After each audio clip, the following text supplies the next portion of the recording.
ಸನ್ಮಾನ್ಯ ಅಧ್ಯಕ್ಷರೇ, ಮಾನ್ಯ ಉಪಮುಖ್ಯಮಂತ್ರಿಗಳಾದಂಥ ಡಿ ಕೆ ಶಿವಕುಮಾರ್ ಅವರು ಈ ಗ್ರೇಟರ್ ಬೆಂಗಳೂರು ಬಿಲ್ಲನ್ನು ತಂದಿದ್ದಾರೆ. ನನಗನ್ಸ್ತೈತೆ ಡಿ ಕೆ ಶಿವಕುಮಾರ್ ಅವರ ತಂದೆ ಕೆಂಪೇಗೌಡರು, ದೊಡ್ಡ ಕೆಂಪೇಗೌಡ್ರ ಚಿಕ್ಕ ಕೆಂಪೇಗೌಡ್ರ? ಹೇಳಯ್ಯ, ನೀನು ಕರೆಕ್ಟಾಗಿ ಗೊತ್ತು. ಹಾಂ, ಅವ್ರ ತಾತ ಚಿಕ್ಕ ಕೆಂಪೇಗೌಡ, ಅವ್ರ ಮುತ್ತಾತ ದೊಡ್ಡ ಕೆಂಪೇಗೌಡ, ಇವ್ರ ತಂದೆ ಕೆಂಪೇಗೌಡರು. ಅಂತ ಕೆಂಪೇಗೌಡರ ಹೆಸರನ್ನ ಇಟ್ಕೊಂಡಿರುವಂಥ ಇವ್ರ ತಂದೆಯವರು ಅವ್ರ ಮಗನಾಗಿ ಅಂಥ ವಂಶಕ್ಕೆ ಸೇರಿದವರು. ನಾನು ಯಾವುದೋ ಒಂದು ಆರ್ಟಿಕಲ್ ನೋಡ್ತಾ ಇದ್ದೆ, ಅದರಲ್ಲಿ ಅವ್ರ ತಂದೆಯವ್ರದ್ದು ಬರೆದಿದ್ರು, ಗನ್ ಹಿಡ್ಕೊಂಡು ಫಾರೆಸ್ಟ್ಗೆ ಹೋಗೋರಂತೆ, ಅಂದರೆ ಊರಲ್ಲಿ ಒಂದು ಗತ್ತು. ಅಂತ ಅವರ ಮಗನಾಗಿ ಅಂಥವರ ಮಗನಾಗಿ ಈ ಕೆಂಪೇಗೌಡರ ಕಟ್ಟಿದಂಥ ಒಂದು ನಾಡನ್ನ ಛಿದ್ರ ಮಾಡುವಂಥ ಒಂದು ಕಾರ್ಯವನ್ನ ಇವತ್ತು ಮಾಡ್ತಾ ಇದ್ದಾರೆ. ನನಗೆ ಅನ್ಸುತ್ತೆ ಎಂಥ ದುರ್ದೈವ ಬಂದ್ಬಿಡ್ತು ನಮಗೆ ಅಂತ.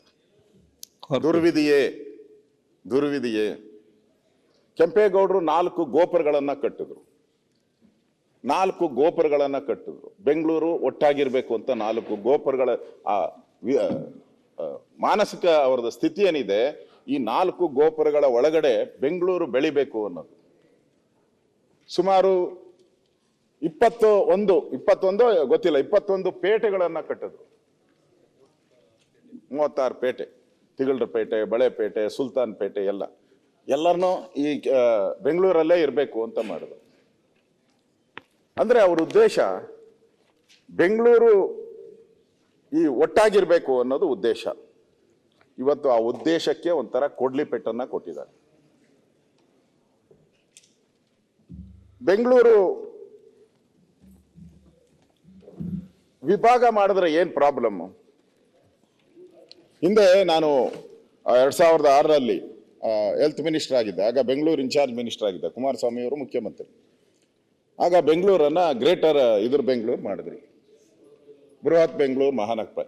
ಯಾಕೆ ಮಾಡಿದ್ರಿ ಅಂದ್ರೆ ಇಲ್ಲಿನ ಸಂಖ್ಯೆ ಏನಿತ್ತು, ಸಂಖ್ಯೆ ನಮ್ಮ ಕನ್ನಡಿಗರು ಮೈನಸ್ ಆಗ್ತಾ ಇದ್ರಿ. ದಿನನಿತ್ಯ ಕನ್ನಡಿಗರ ಸಂಖ್ಯೆ ಕಡಿಮೆ ಆಗ್ತಾ ಆಗ್ತಾ ಆಗ್ತಾ ಅನ್ಸಕ್ ಶುರುವಾಯ್ತು. ಎಲ್ಲಿ ಏನೋ ಹೆಚ್ಚು ಕಮ್ಮಿ ಆದ್ರೆ ಕೇಂದ್ರಾಡಳಿತ ಪ್ರದೇಶ ಮಾಡ್ಬಿಡ್ತಾರೋ. ಆ ಭಯದಿಂದ ನಾವೇನ್ ಮಾಡಿದ್ರಿ, ಹೊರಗಡೆ ಇರುವಂತ ಹಳ್ಳಿಗಳನ್ನೆಲ್ಲ ಇದಕ್ಕೆ ಸೇರಿಸ್ತ್ರಿ. ಅಲ್ಲಿ ಹೊರಗಡೆ ಏನಿತ್ತು ಕನ್ನಡಿಗರು. ಇವತ್ತು ನಮ್ಮ ಸ್ಥಿತಿ ಏನಾಗಿದೆ ಅಂತ ಹೇಳಿದ್ರೆ, ಎಂಟೈರ್ ಈ ಎಲ್ಲ ಬೆಲ್ಟುನು ಇರ್ಬೋದು, ಅಲ್ಸೂರು ಇರ್ಬೋದು, ಚಿಕ್ಕಪೇಟೆ ಇರ್ಬೋದು, ಚಾಮರಾಜಪೇಟೆ ಇರ್ಬೋದು, ಗಾಂಧಿನಗರ ಇರ್ಬೋದು, ಇದೆಲ್ಲ ಕನ್ನಡಿಗರಿದ್ದಂಥದ್ದು. ಯಾವ್ದಾವುದೋ ಕಾರಣಕ್ಕೆ ಮಾರ್ಬಿಟ್ಟು ಆಚೆ ಹೋಗ್ತಾನೆ ಇದ್ದಾರೆ, ಹೊರಗಡೆ ಹೋಗ್ತಾನೆ ಇದ್ದಾರೆ. ಅಂದ್ರೆ ಊರಿಂದ ಹೊರಗಡೆ ಆಗ್ತಾರಲ್ಲ, ಹಂಗ ಹೋಗ್ತಾನೆ ಇದ್ದೀರಿ ಹೊರಗಡೆ. ಇವತ್ತು ಕನ್ನಡಿಗರ ಸಂಖ್ಯೆ ಕಡಿಮೆ ಆಯ್ತು ಅಂತ ನಾವು ದೊಡ್ಡದು ಮಾಡಿದ್ರಿ ಬೃಹತ್ ಬೆಂಗಳೂರು ಮಹಾನಗರ ಪಾಲಿಕೆ. ಇವತ್ತು ನೀವು ಭಾಗ ಮಾಡಕ್ ಹೊರಟಿದಿರಲ್ಲ, 5 ಭಾಗನೋ 6 ಭಾಗನೋ ಎಷ್ಟು ಭಾಗ ಮಾಡ್ತಿರೋ ಗೊತ್ತಿಲ್ಲ. ನೀವು ಬೆಂಗಳೂರು ಈಸ್ಟನ್ನ ಹೆಂಗೆ ಅಂತೀರ? ಕನ್ನಡ ಎಲ್ಲಿ ಉಳಿತತೆ ಈಸ್ಟಲ್ಲಿ? ಹೇಳಿ, ಈಸ್ಟಲ್ಲಿ ಹೆಂಗ್ ಕನ್ನಡ ಉಳಿಯಕ್ ಸಾಧ್ಯ? ಉಳಿಯಕ್ ಸಾಧ್ಯನೇ ಇಲ್ಲ.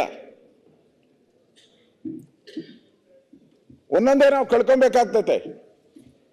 ಕನ್ನಡಕ್ಕೆ ಧಕ್ಕೆ ಬರುತ್ತೆ. ಮೂಲತಃ ಇದು ಕನ್ನಡಕ್ಕೆ ಧಕ್ಕೆ ಬರುತ್ತೆ. ನ್ಯೂಸ್ ಫಸ್ಟ್, ನಿರ್ಭೀತಿಯಿಂದ ನಿಮ್ಮ ಪರವಾಗಿ.